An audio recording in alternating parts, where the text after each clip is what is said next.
Digital graffiti really gives us a sense of being immersed in the visual world of all of these artists, and that's something very unusual and something I've never seen before. It's social cinema, experimental cinema. We've got this notion of graffiti, which is the mark that you would see on the street art. You should be turning to the people around you and asking them, do you see what I see? It's about being highly associative with your memories and everyone around you.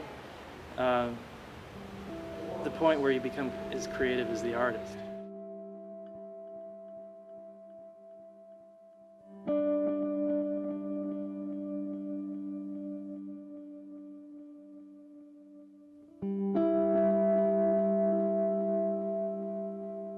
My name is Holly Danger, and I'm here with Soul Seasons. It's a stop-motion animation that I made using different elements from After Effects, green screen footage, colorful ripped paper that move through the seasons of time, and two beautiful silhouettes of a man and woman that are looking through this world and searching for something.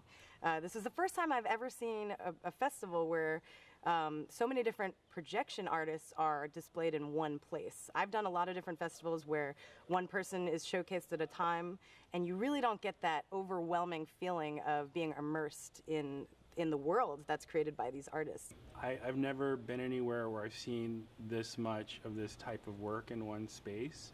I just think on a fundamental level, like the equipment that is involved with doing this kind of work is still kind of difficult to get, and to get enough equipment to support 20-something odd artists is pretty unusual. I've never seen anything like that. And then to have this kind of architecture which really lends itself to showing this kind of work is also unusual.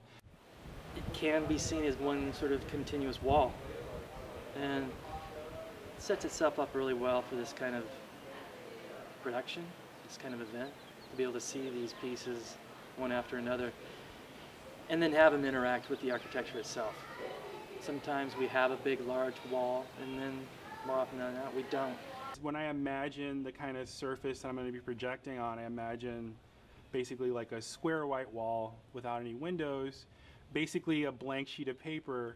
And I think even though there's a lot of walls that are like that, not everyone can get a wall like that. And I think